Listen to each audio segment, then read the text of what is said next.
guys, welcome back to my channel. I am back with another review. This review is for Love and Hip Hop Atlanta season 11 episode 8. So if you haven't already, please hit the subscribe button and the notification bell so that you know every time I upload a new video.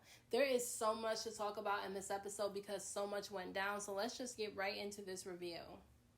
So at the very beginning of this episode, Scrappy ends up meeting with his lawyer to prepare for the final court date that he has with Bambi to finalize their divorce. Now, he ends up saying that he needed to bring somebody with him that truly knows him, and so he ended up inviting Erica Dixon. Now, Erica Dixon is his ex-fiance, and she is also the mother to his oldest daughter.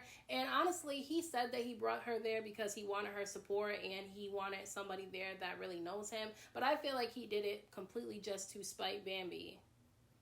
During this meeting, the lawyer ended up asking Erica how she feels about Bambi as a stepmother, and Erica said that she doesn't care for her. And I can understand why Erica doesn't have anything nice to say about Bambi. The two of them don't like each other. They've had their issues in the past, and so I was not expecting for, Erica to have any sympathy for Bambi, and I don't think that she has to because I don't feel like Bambi had any sympathy for Erica. But at the end of the day, Erica has went through her own similar issues with Scrappy, and so I don't understand why she would agree to link up with him to jump Bambi basically and to try to make Bambi the bad guy in this entire situation when she knows firsthand what Scrappy's like in a relationship. And so I just don't understand why she would agree to be a pawn in Scrappy's game, because at the end of the day, he wasn't that cool with Erica before him and Bambi started having all these issues with each other.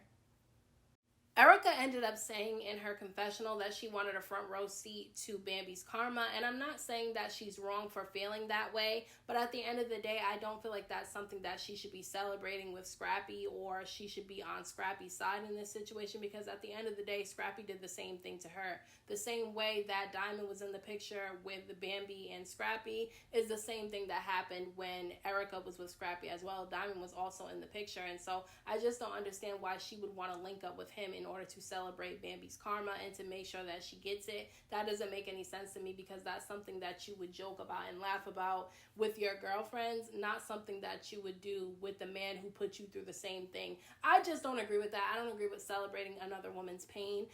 Even if she celebrated yours, I'm not going to do it publicly. Or if I do it publicly, I'm not about to link up and be on Scrappy's side when he did the same thing to me. That's just how I feel about it. Scrappy also said that he felt like there was no love in the marriage between him and Bambi, and I'm wondering if he's talking about himself, because I feel like he was the one who wasn't giving love in his relationship to Bambi from what we were able to see. Because if he was able to get mad at her and then immediately go back and text an ex-girlfriend that he was with years ago, then I feel like he's the one who never really had no love in that relationship. I feel like Bambi was dumb for even marrying Scrappy. At the end of the day, she shouldn't have done it. I don't know why she thought she was going to get something different from him than Erica and every other girl before her got, because Scrappy is very damaged goods in my opinion. He is not going to do any work on himself, and he seems to think that the women is always the problem in the situation and not himself. And that's crazy to me, because if every one of your relationships end badly and they end the same way, you have to start looking inward and look at yourself. And I feel like Scrappy doesn't really know what love is. I don't think that he knows how to give it, and I don't think that he really knows how to receive it. That's just what I'm getting from the pattern that has gone down in the relationships that we've been able to see on the show.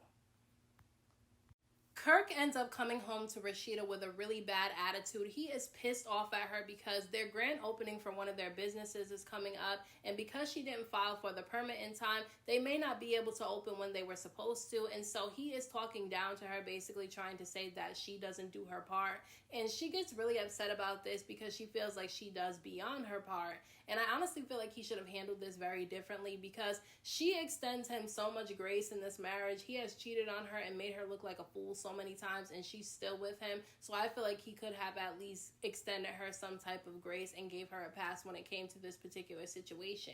Now, at some point in this episode, Rasheeda realizes that Kirk may be holding some stuff in, and she feels like he may feel unappreciated. And so she has their son write an essay about how much he loves Kirk and how much he appreciates him. And when their son ends up reading this essay to Kirk, he seems to warm up a bit and he gets really happy. And he does end up apologizing to Rasheeda Rasheeda and tells her that sometimes he gets really frustrated and he feels like he can't open up to her, so he holds everything in, and then it comes out as he's being mean or being an asshole. And so they did work everything out, and Rasheeda actually did end up getting the permit in time, so they are able to open their business when they were supposed to. But I do think that they have a lot to work on in this marriage when it comes to communication, because just because he's holding stuff back, that's not Rasheeda's fault, and she shouldn't have to deal with his attitude because of it.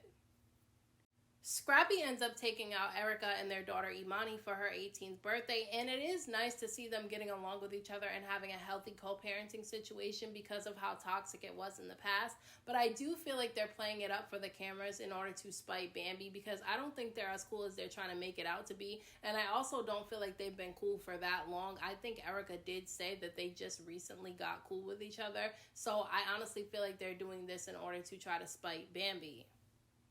Imani and Erica told Scrappy that he seems to be a lot happier now that he's away from Debbie Downer being Bambi, and that she was bringing all the drama into his life. And I don't understand how Erica could look him in the face and say that, because she went through a lot of drama and bullshit with Scrappy before Bambi was ever even in the picture. So for her to make it seem like Bambi's the bad guy in the situation and that she's the reason for all the drama in Scrappy's life is crazy, because what was the drama then when he was with you? Like, that doesn't make any sense to me. I can understand Erica not having any sympathy for Bambi, and I don't think that she should, but for her to sit there and try to paint Scrappy as this great, amazing guy when she had a hard time with him as well is weird to me. I feel like she's doing it to spite Bambi too, and I don't think it's good karma. I mean, she was talking about Bambi's karma, but I don't think it's good karma for her either. On top of that, Scrappy is the one that brings a lot of the drama, especially his mom. And Erica knows firsthand how Mama D is, so I don't understand why she's trying to make it seem like Bambi is the issue in this situation. I'm not saying Bambi's innocent, but I do feel like they're playing it up for the cameras a bit, trying to make Scrappy seem like he's father and husband of the year. Amy ends up meeting up with Chaotic to talk about what she saw going down between him and Erica Banks at the video shoot. At his video shoot, Amy ended up walking in and she saw Chaotic all over Erica Banks, and it made her feel uncomfortable. She tells Chaotic that he's treating Erica Banks like his boo baby bestie, and she said that she wants him to treat her like she's his boo baby bestie, which I thought was kind of cute, but at the end of the day, she needs to let it go. Honestly, in my opinion, I feel like he shows more interest in Erica Banks than Amy, and Amy is working herself up over him a little bit too much, playing into his ego. Honestly, I feel like they're both too good for him, and I don't feel like they should be playing into his ego and giving him any attention at all. And I do feel like the two of them are going to end up falling out with each other over this guy who really acts like he doesn't want either one of them, really. He just likes the attention and probably wants to sleep with them both, and he's really flirtatious with everybody. I wouldn't even be surprised if they're not the only two people that he's extremely flirtatious with.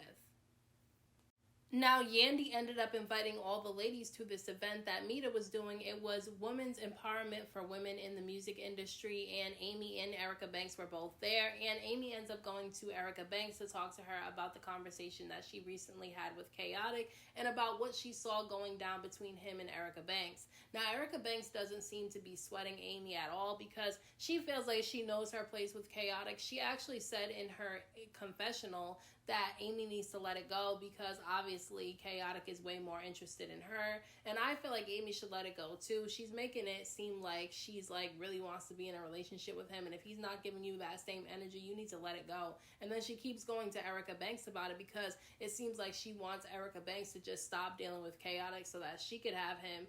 But at the end of the day, Chaotic's not going to stop dealing with Erica Banks, and Erica Banks doesn't have any loyalty to Amy, so she's not going to stop dealing with him either. So I feel like Amy should just take herself out of the equation. Amy's a really pretty woman. I don't feel like she needs to be stressing over Chaotic. There was more drama to come at this women's empowerment event because both Rennie and Amy were invited to come to this women's empowerment event by Yandy, and the two of them don't like each other. They have issues, and Yandy went to both of them and tried to get them to talk to each other, and at one point they did end up trying to have a conversation, but it didn't go anywhere. Basically, Amy said that her issue with Rennie is that Rennie was performing the song that she wrote. She was upset about that. She got tagged in videos of Rennie performing the song, and so she ended up DMing Rennie, letting Rennie know that that was her song that she was performing, and Rennie responded to her and told her that she needed to take it up with the label because that's who gave her the song, and then she ended up blocking Amy. Amy claims that she's upset at the fact that she was blocked, not because Rennie told her to go take it up with the label, because she feels like that is who she should have been taking it up with. But Rennie said that she did not block Amy until after Amy ended up going to the blogs talking negatively about her. And so it was just a really messy situation. They weren't listening to each other. They were both talking over one another. And I just feel like they need to let it go. I feel like Amy needs to take out her issues about her song being given to Rennie with the label, because that's who gave the song to Rennie. And I feel like Rennie should be more sympathetic to the fact that Amy is upset that her song got given to somebody else. I just feel like they just weren't trying to hear each other. They were yelling back and forth with each other, and it got really messy at one point. And Yandy tried to check Amy because she felt like Amy was on the women's empowerment panel, and she was saying that, you know, rap beef between women is not good and it shouldn't exist. But then she's sitting over there beefing with Rennie, so it just came off a little bit hypocritical. At one point, Yandy told Amy that she could either walk out of the building or go up to Rennie and try to work out the issue. And so Amy decided that she was going to go to Rennie and try to work out whatever issues that she has with her. And they were finally able to come to an agreement and have a conversation. They both admitted which part they played and why they have issues with each other. And they seemingly squashed the beef, which I think is really good. And I was glad to see that. I know that we like drama on the shows and stuff like that, but I was really glad to see them to actually have a conversation and squash the beef, because if one beef can be squashed that wasn't that huge of a deal, I feel like that's a good thing. And so I think that the two of them were really mature in the way that they handled it at the very end of this episode. And I think Yandy did a really good job mediating the situation. Although, I'm not gonna lie, I didn't really like Yandy being on Love and Hip Hop Atlanta. I'm so used to her being on Love and Hip Hop New York, and I don't feel like she really fits in for the Atlanta franchise. And so I'm kind of bored with seeing her on here. I don't really feel like she has a storyline this season, and so it's kind of pointless for her to be on this season. So those are my thoughts on this week's episode of Love and Hip Hop Atlanta. Let me know what you guys thought about this episode down in the comment section. Don't forget to hit that like button for me. I appreciate it. Don't forget to subscribe to my channel for more videos and hit the notification bell so that you know every time I upload a new video. Thank you so much to everyone who has subscribed to my channel. I appreciate you all. And until next time, I will talk to you guys in my next video.